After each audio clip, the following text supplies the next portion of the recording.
Hello and shalom everyone, एक बार फिर live session में आपका बहुत बहुत स्वागत करते हैं। आज है Friday and I am sure कि आज एक नई चीज़ को सीखने के लिए हम सब इकट्ठा होंगे और मैं आप सबका धन्यवाद देना चाहती हूँ जितने भी लोगों ने हमें लाइव सेशन में ज्वाइन किया है। और आज का दिन बहुत ही प्यारा है और ये दिन में जब परमेश्वर हमारी ज़िंदगियों में काम कर रहे हैं तो इन दिनों के लिए भी प्रभु का धन्यवाद देंगे। दिन चाहे कैसे भी क्यों ना हो, जैसे कि संत पौलुस इस बात को कहते हैं कि परमेश्वर में आनंदित रहो, और मैं फिर कहता हूँ कि आनंदित रहो। Rejoice in the Lord and again I से रिजॉइस इन हिम।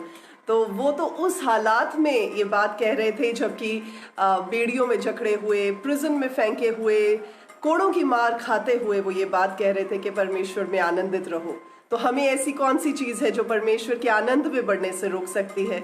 और प्रभु का वचन भी कहता है कि आखिर कौन सी ऐसी चीज़ है जो हमें परमेश्वर के प्यार से अलग कर सकती है। आज के लाइव सेशन में जितने लोगों ने भी ज्वाइन किया है, आप सबका हम बहुत धन्यवाद देना चाहते हैं। Thank you so very much for joining in.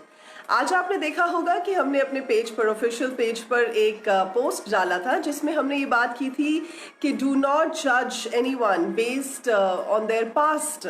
यानी कि किसी को भी आप आंकलित मत करें, किसी को भी आप जज मत करें उसके पास्ट को लेकर, उसके पास्ट एक्सपीरियंसेस या पास्ट लाइफ को लेकर।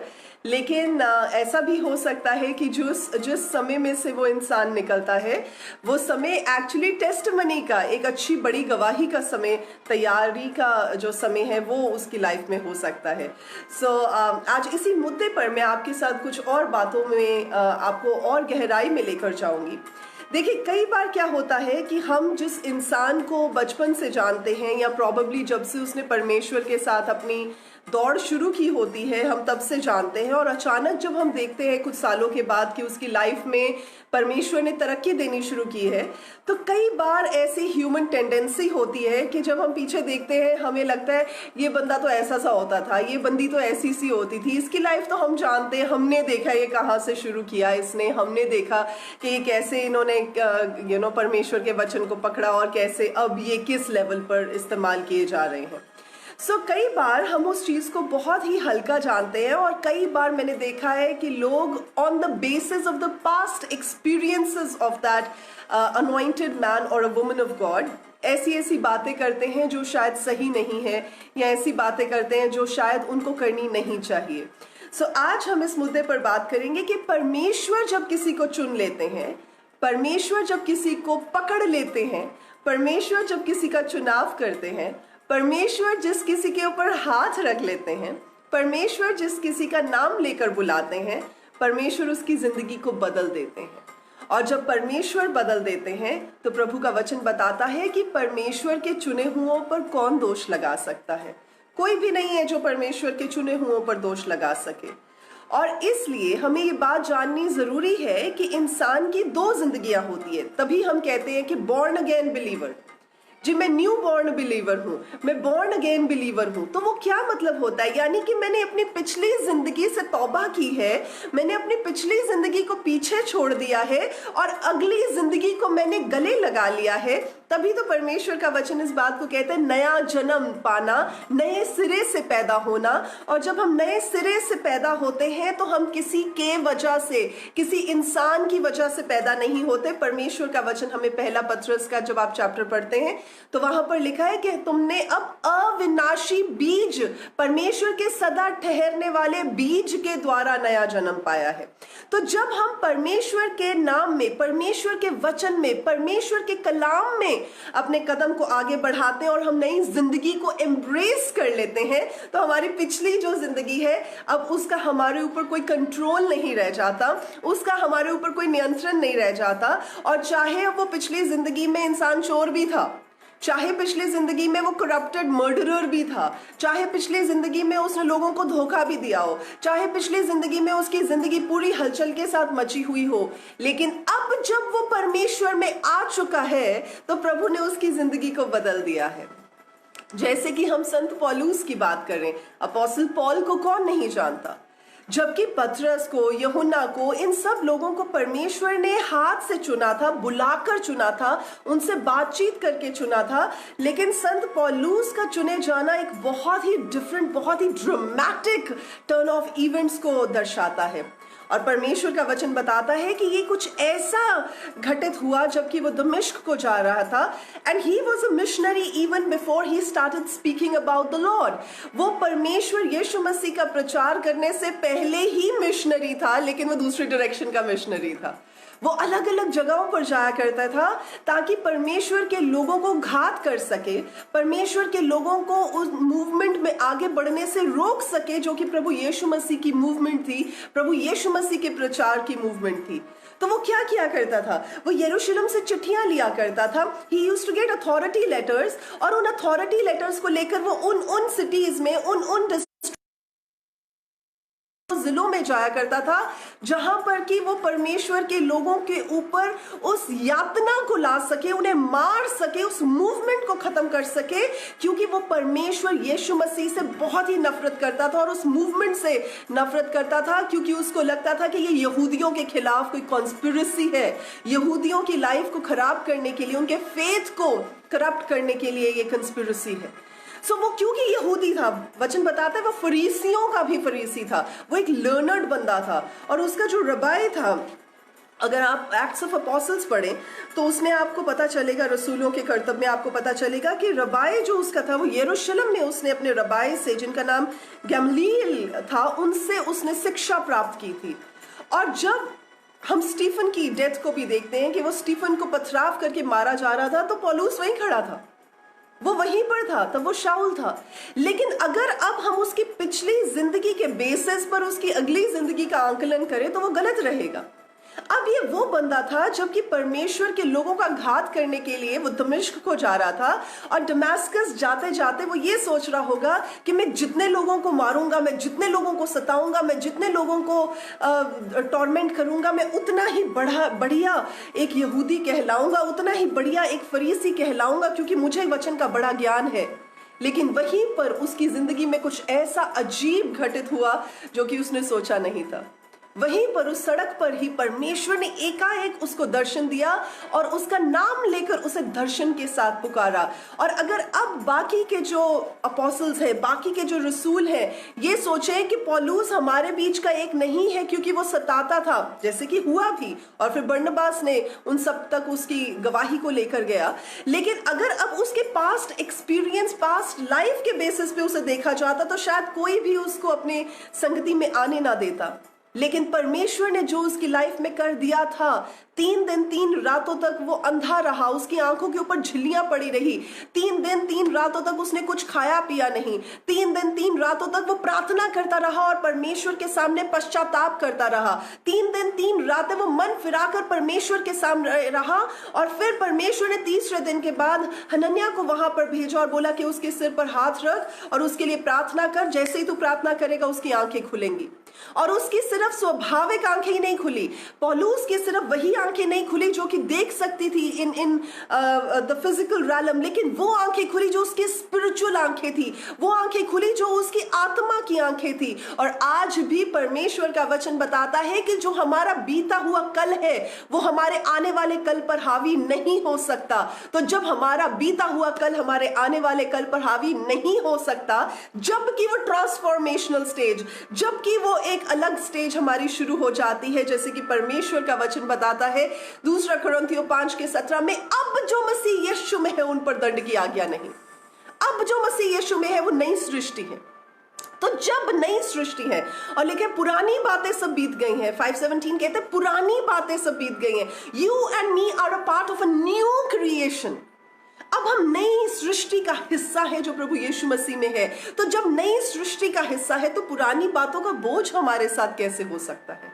पुरानी पापों की बातों का बोझ हम पर कैसे लादा जा सकता है? पुराने की हुई बातों को कैसे कोई हमारी जिंदगियों के साथ अटैच कर सकता है और कह सकता है कि इसने तो ऐसा किया था, ये ऐसा करता था, इसकी लाइफ ऐसी थी, इसकी जिंदगी में ऐसे काम थे? कैसे कह सकते हैं? Because everybody has different phases, different stages of life. और परमेश्वर का वचन बताता है कि जिसको परमेश्वर ने चुन लिया है उसको परमेश्वर ने ठहरा दिया है कि वो धर्मी है. तो धर्मी हम इसलिए नहीं बनते क्योंकि हमने कोई धर्मी काम किए हैं. धर्मी हम इसलिए बनते क्योंकि परमेश्वर ने हमें धर्मी ठहरा दिया है. और जिनको परमेश्वर राइचियस ठहरा देते हैं उन्हें परमेश्वर कंडेमनेशन से अलग कर देते हैं, दोषारोपण से अलग कर देते हैं. तो जब आप किसी ऐसे व्यक्ति को जानते हैं, जब आप किसी ऐसी महिला को, किसी ऐसे आदमी को जानते हैं जो कि परमेश्वर के लिए दौड़ रहा है, परमेश्वर के लिए भाग रहा है, परमेश्वर उसे बढ़ा रहे हैं, परमेश्वर उसके जरिए से अच्छे काम करवा रहे हैं, तो ये मत कहें हाँ मैं तो जानता हूं इसकी पास्ट जिंदगी कैसी थी तो परमेश्वर भी तो जानते हैं ना. आप तो इंसान है, अगर आप जानते तो क्या परमेश्वर अनजान है? परमेश्वर नहीं जानते. लेकिन अगर परमेश्वर ने उस इंसान को उन सब चीजों के बावजूद भी चुना तो क्या आप परमेश्वर को दोषी ठहराना चाहेंगे?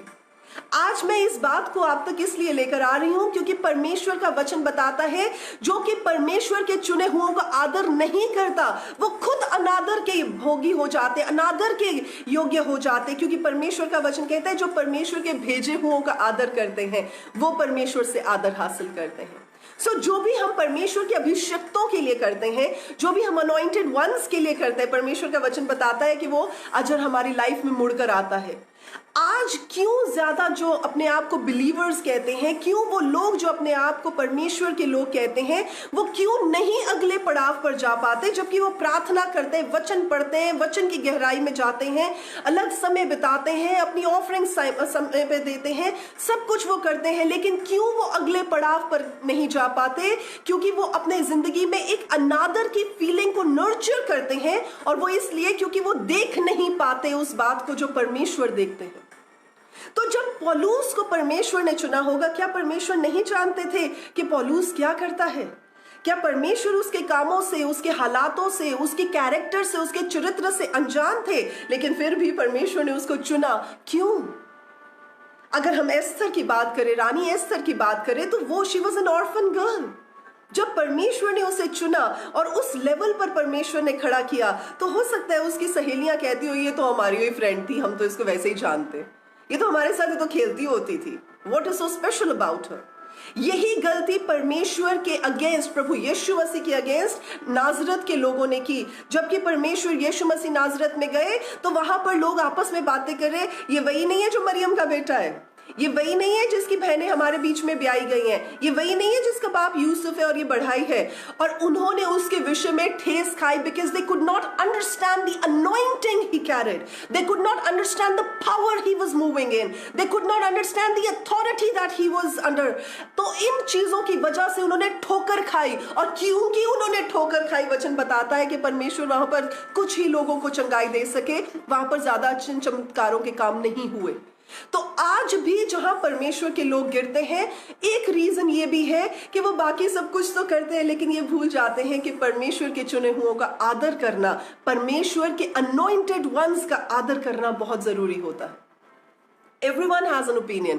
हम सब सोचते हैं, हमारी अपनी ओपिनियंस होती है. हमें किसी के चलने का स्टाइल अच्छा नहीं लगता तो किसी के हेयर स्टाइल अच्छा नहीं लगता, किसी की बात करने का तरीका अच्छा नहीं लगता तो किसी के कपड़ों का तरीका अच्छा नहीं लगता. हम सबको ऐसा फील होता है. लेकिन अगर आप परमेश्वर के किसी जन के बारे में बात करें, बी वेरी केयरफुल, क्योंकि आप उसके बारे में नहीं बात कर रहे, आप उस अथॉरिटी, उस अनॉइंटिंग के बारे में क्वेश्चन कर रहे जो उसके ऊपर है, जो वो कैरी करता है या करती है.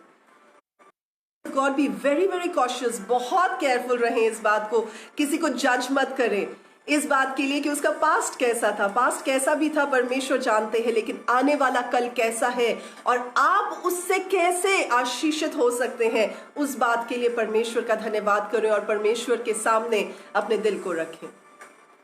जब यूसुफ की बात करें, यूसुफ एक ऐसा इंसान था जो कि डे ड्रीमर था. वो ऐसी बातें किया करता था जिससे सुनकर उसके भाई उनको गुस्सा आ जाता था. वो दिल में ला जाते थे. वो सोचते ये अपने आप को बड़ा धर्मी समझते, अपने आप को बड़ा करता है, ये क्या कहता है कि हम इसके सामने नतमस्तक होंगे. What does he think about himself. लेकिन जब परमेश्वर ने उसको बढ़ाया, उसको उन सारे फेजेस में से निकालकर खड़ा किया, एक प्रिजनर को, एक जेल में रहने वाले कैदी को एक ऐसा स्थान दे दिया जो कि प्राइम मिनिस्टर का स्थान था. क्या परमेश्वर नहीं जानते थे उसके पास्ट को? क्या परमेश्वर को नहीं पता था कि वो किन किन चीजों में से निकल कर गया है? क्या वो सर्व कला और सर्व गुण संपन्न था? That means he was a perfect man? No. पर गॉड जब हमें चुनते हैं, परमेश्वर जब हमें चुनते हैं, वो हमारी परफेक्शंस को देखकर नहीं, हमारे टैलेंट्स को देखकर नहीं, हमारी इनपरफेक्शंस को देखकर और हमारे दिल को देखकर चुनते हैं। तो जब परमेश्वर चुन लेते हैं, परमेश्वर उस जगह पर ठहरा देते हैं, तो हमें कोई हक नहीं बनता कि हम किसी के पास्ट के ऊपर उंगलियां उठाएं और उसकी पास्ट के बेसिस पर उसकी रेपुटेशन को खराब करें। So this is a very simple message. चले मैं आपको एक छोटी सी स्टोरी सुनाती हूँ। एक बार क्या होता है कि एक औरत एक डेजर्ट में बहुत दूर तक हो जाती है, वो अपने काफिले से अलग हो जाती है और बहुत दूर तक वो पानी की तलाश में जाती रहती है। उसके पास जो पानी होता है वो खत्म हो चुका होता है और जब तक वो ढूंढती ढूंढती पहुंचती है एक जगह पर, उसे लगता है कि पता नहीं ये शायद मिराज है कि एक्चुअली ये पानी है जहां पर वो पानी पी सकती है उस स्प्रिंग में से। तो वो दूर से देखकर निहारती रहती है। अब उसमें इतनी शक्ति, इतनी जान नहीं बच गई होती कि वो उसके नजदीक जाकर पानी पी सके, तो वो दूर से ही खड़ी देखती रहती है और बड़ी कोशिश करने के बाद जब उसको ये लगता है कि वो मिराज नहीं है, जब उसको ये लगता है कि वो एक्चुअली में ही जगह है जहां पर वो पानी पी सकती है, तो अपने आप को ड्रैग करते करते आगे तक पहुंचती है। और जैसे ही वो अपने आप को ड्रैग करके उस जगह पर पहुंचती है, तो वहां पर जाके बस सोचती रहती है, वो पानी पी नहीं पाती है। वहां पर एक ऐसा मुसाफिर आता है जो उसकी हालत को देख रहा होता है, उसकी बुरी हालत, क्योंकि अगर वो पानी नहीं पिएगी तो हो सकता है वो मर जाए, क्योंकि इतने समय से उसने पानी नहीं पिया था, रेगिस्तान में वो धक्के खा रही थी, बिल्कुल उसकी हालत जो है वो खराब हो चुकी थी। अब वो जो मुसाफिर है जो अपने उसकी हालत को देखता है और उस पर तरस खाता है। उसको पूछता है तो पानी क्यों नहीं पी रही है? तो बड़ी मरी सी आवाज में उसको बोलती है कि मैं सोच रही हूं कि इतना पानी मैं अकेले कैसे पी पाऊंगी, मैं इतने बड़े पॉन्ड का पानी खत्म कैसे कर पाऊंगी। तो वो उसकी उस बात को समझता है और वो अपने हाथ में पानी लेता है और उसको उस पानी को पिला देता है। उसको बोलता है तू पूरे पॉन्ड का पानी तो नहीं पी सकती, लेकिन जितना पानी मेरे हाथ में है उतना तू पी सकती है। जो बात मैं आपको इस कहानी से समझाना चाहती हूँ, कई बार हम इन टोटलिटी सब कुछ देखकर उसको इवैल्यूएट करने की कोशिश करते हैं। कई बार हम लाइफ के सारे सीक्वेंसेस को इकट्ठा डाल के वन बाय वन उसको देखकर कुछ आकलन करना चाहते हैं, उसको इवैल्यूएट करना चाहते हैं। लेकिन कई बार पूरे की पूरी चेन की जरूरत नहीं होती, कई बार उतने ही सीक्वेंस से आगे देखने की जरूरत होती है जो कि हमारी नजरों के सामने होता है, जो कि हमारी आंखों के सामने होता है।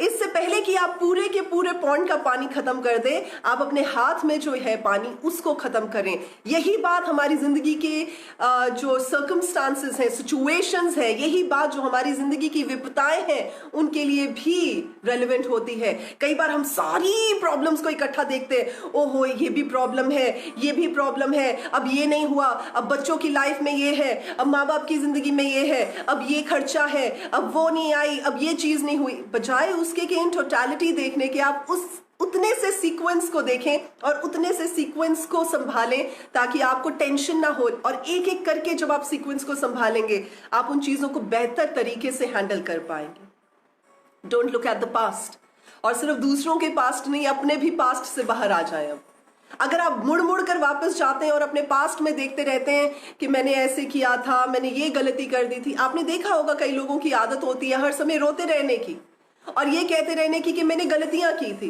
गलतियां हर इंसान से होती हैं भाई, मिस्टेक्स हर इंसान करता है, गलत फैसले हर इंसान लेता है। लेकिन अगर आप उन फैसलों की वजह से रोते ही रहेंगे तो आप आगे कब बढ़ेंगे? अगर आप उन फैसलों को देखकर हर समय अपने आप को दोषी ठहराते रहेंगे तो आप उन फैसलों को सही कैसे कर पाएंगे? कुछ दिन पहले मेरी एक इंटरव्यू हो रही थी एक टेलीविजन पर प्रोग्राम में, और वो बात कर रहे थे कि प्रॉब्लम्स की। तो मैंने उन्हें बोला कि हम परमेश्वर के जो लोग हैं हमें प्रॉब्लम्स कम आती हैं। तो उन्होंने टोका, कहते नहीं नहीं, परमेश्वर के लोगों को प्रॉब्लम्स ज्यादा आती हैं। मैंने कहा नहीं भाई, हम परमेश्वर के लोगों को प्रॉब्लम्स कम आती हैं, और वो इसलिए क्योंकि जब प्रॉब्लम्स आती हैं तो हम उन्हें एज प्रॉब्लम्स नहीं देखते हैं, हम उन्हें एज अपॉर्चुनिटीज देखते हैं। वो हमारे लिए चुनौतियां होती हैं ये बताने के लिए कि हमारा परमेश्वर उन प्रॉब्लम से भी बड़ा परमेश्वर है। जब आपकी लाइफ में प्रॉब्लम्स आती हैं, अगर आपके पास्ट में प्रॉब्लम्स थी, वो पास्ट बीत चुका है, वो पास्ट अब दोहराने की जरूरत नहीं है, उसके ऊपर बार बार जीने की जरूरत नहीं है। अब वो पास्ट को छोड़ दें और अब आगे की लाइफ को एम्ब्रेस करें, क्योंकि परमेश्वर का वचन कहता है अब जो प्रभु यीशु मसीह में वो नई सृष्टि है। पुरानी बातें बीत गई हैं, अब सब कुछ नया हो गया है। और परमेश्वर का वचन जब आप हिजकियल की किताब पढ़ें, बुक ऑफ एजेकियल पढ़ें, तो 36 के 26 में ऐसा लिखा है, परमेश्वर कहते हैं मैं तुझे नया दिल दूंगा, नया हृदय दूंगा, एक नया मांस का हृदय दूंगा, पत्थर का दिल निकाल दूंगा। तो जो आपकी हर्ट्स एंड वुंड्स थी पास्ट की, जो आपके एक्सपीरियंसेस थे पास्ट के, जो आपके वो तजुर्बे थे, आया कोई गया कोई, किसी ने आपका दिल दुखाया, किसी ने आपकी जिंदगी खराब की, किसी ने आपकी रेपुटेशन के साथ खेला, किसी ने आपको पैसे में मुनाफा ना देकर नुकसान कर दिया, वो बातें बीत चुकी हैं। अब सब कुछ नया हो चुका है। और जब सब कुछ नया हो चुका है तो आपके आगे जो फ्यूचर है वो एक ब्राइट फ्यूचर है।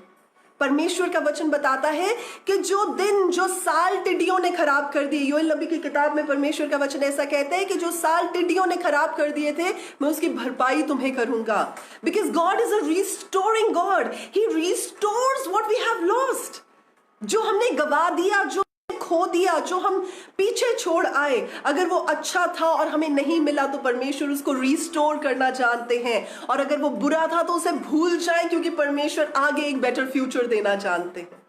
अगर आज आप इस बात को समझ पा रहे हैं तो मैं आपको यही कहना चाहूंगी, I just would like to encourage you from the word of God. पुरानी बातें बीत चुकी है, उन्हें छोड़ दीजिए। और एक मैंने बहुत पहले शुरू में एक वीडियो बनाया था, जब हमने वीडियोस शुरू ही किए थे, जिसमें मैंने गाड़ी में भी ये बताया था कि गाड़ी की जो आगे वाली विंड स्क्रीन होती है वो बड़ी होती है और रियर व्यू मिरर छोटा होता है। और जब हम गाड़ी चलाते हैं तो हम आगे बड़ी वाली स्क्रीन को देखकर गाड़ी चलाते हैं, हम पीछे वाले रियर व्यू मिरर को फिट कर करके, उसको अरेंज कर करके, उसको देख देख के गाड़ी नहीं चलाते। हाँ, मैं पीछे देख देख के गाड़ी चला रहा हूँ, मेरे पीछे क्या आ रहा है, मेरे पीछे क्या छूट गया, मेरे ऐसे करेंगे तो आगे जाके गाड़ी का एक्सीडेंट हो सकता है। सो इसलिए आगे की ओर देखें। आपकी आंखें जो है, परमेश्वर का वचन जैसे प्रोवर्ब्स में बताता है, आपकी आंखें आगे की ओर लगी रहनी चाहिए, क्योंकि परमेश्वर ने हमारे लिए आगे के लिए अच्छी चीजें रखी हैं, उत्तम चीजें रखी। और उन उत्तम चीजों को आप तभी एम्ब्रेस कर सकते हैं, उन उत्तम चीजों को आप तभी ले सकते हैं अगर आप परमेश्वर के वचन के अनुसार पुरानी बातों को जो बीत गई हैं उन्हें छोड़ देंगे, अपने लिए भी और दूसरों के लिए भी। आज इसी वचन के साथ मैं आपको इनकरेज करना चाहती हूँ। और एक चीज और मैं आपको बताना चाहती हूँ। देखिए, जब हम संत पौलुस की ही बात करें तो संत पौलुस के लिए 3 चीजें मायने रखती थी। उन्होंने 3 चीजों को ही प्रायोरिटी दी। ऐसा नहीं था कि पौलुस को ऑपोजिशन नहीं आती थी। शाउल वॉज हिज नेम, जो कि परमेश्वर में आने से पहले था, लेकिन जब वो परमेश्वर में आए तो उन्होंने अपना नाम पॉल रख लिया। पॉल का मतलब होता है छोटा। और जब वो अपने आप को इंट्रोड्यूस भी करते हैं, आप देखिए जितने भी एपिसल्स हैं, जितनी भी पत्रियां हैं, उन सबों में संत पौलुस अपने आप को क्या कहते हैं कि मैं छोटे से छोटा हूं। वो कहते हैं मैं परमेश्वर यीशु मसीह का दास हूं। I am a born servant for him. Born servant होता है जो स्लेव होता है, जिसकी अपनी कोई आइडेंटिटी नहीं होती है, लेकिन उसकी आइडेंटिटी अपने मालिक के साथ जुड़ी हुई होती है। उसका अपना कुछ नहीं होता है, लेकिन जो कुछ भी उसका होता है वो मालिक का ही वो लेता है और मालिक से ही वो पाता है। तो वो अपने आप को छोटा कहते हैं, वो अपने आप को शून्य कहते हैं। और 3 चीजें जैसे मैं बता रही थी प्रभु में होकर संत पौलुस की लाइफ में मैटर करती थी। सबसे पहले उन्होंने परमेश्वर यीशु मसीह के औहदे को रखा, उसके नीचे उन्होंने परमेश्वर के वचन को रखा, जिसकी गॉस्पेल की हम बात करते हैं। और तीसरा जो है, जो उन्होंने प्रायोरिटी पे रखा, वो इस बात को रखा कि परमेश्वर का अनुग्रह, परमेश्वर का फजल मेरे लिए काफी है। मुझ में तो ऐसा कुछ नहीं है कि मैं कुछ कर पाऊं, लेकिन परमेश्वर का फजल है, जो ग्रेस है। तो इन 3 चीजों के बेसिस पे उन्होंने दुनिया को हिला के रख दिया। और हम देखते हैं कि इतनी पत्रियों में से मेजॉरिटी जो एपिसल्स हैं वो या तो संत पौलुस के द्वारा लिखी गई हैं या उनके बारे में बात करती हैं, because he had been so gracefully walking with the Lord. और उनके बारे में भी लोग इतना कुछ कहते थे, इतना कुछ बोलते थे, लेकिन ही वॉज द वन, जितना उन्होंने टॉर्मेंट लोगों को किया था उससे ज्यादा उन्होंने अपने पे सताव लिया। तो अपने पास्ट को देखना छोड़ दें, अपने पास्ट को मुड़ मुड़ कर इवैल्यूएट करना छोड़ दें। अब परमेश्वर ने जो आगे आपके लिए रखा है उसको एम्ब्रेस करें। और आप देखेंगे यूजुअली वो लोग होते हैं जो जज करते हैं, जो खुद अपनी लाइफ में सेटिस्फाइड नहीं होते। अगर आप अपनी लाइफ में सेटिस्फाइड है, अगर आप अपनी लाइफ में खुश हैं, तो आपके पास टाइम ही नहीं होगा कि आप दूसरे की लाइफ को जज करें। लेकिन अगर आप दूसरे की लाइफ को जज करते हैं, इसका मतलब आप खुद ही वेले बैठे हैं, आपके पास कोई काम ही नहीं है करने वाला। तो परमेश्वर से मांगे कि आपको कोई काम दे, ताकि आप उस काम में बिजी हो जाए, ताकि आपको दूसरों की लाइफ को इवैल्यूएट और जज करने का समय ना मिले। हालेलुया, परमेश्वर आपको आशीष दे। आइए इस समय हम प्रार्थना करते हैं और प्रभु का धन्यवाद देते हैं कि परमेश्वर अपने वचन के द्वारा हमारी जिंदगियों में काम करते हैं। और आज मैं यही कह के आपको इनकरेज करना चाहूंगी कि अपनी जिंदगी में आप बाकी सब मेजर चीज़ों को ख्याल में रखते होंगे, उनके हिसाब से चलते होंगे।